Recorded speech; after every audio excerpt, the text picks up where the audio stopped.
In this quick tutorial, I'm gonna show you how you can disable auto translator on YouTube. So first of all, you have to open your YouTube app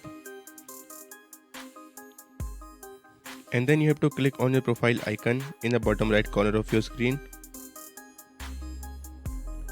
Then you will have an interface like this, and over here you will find the settings icon in the top right corner of your screen. So now you have to click on it, and then you will find option called general over here.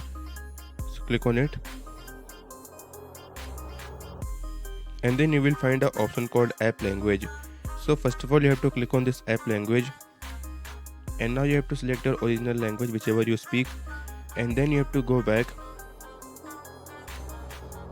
After that, your 90% auto translator problem will be solved. But if 1% problem is occur, so first of all you have to open that video in which you see that problem.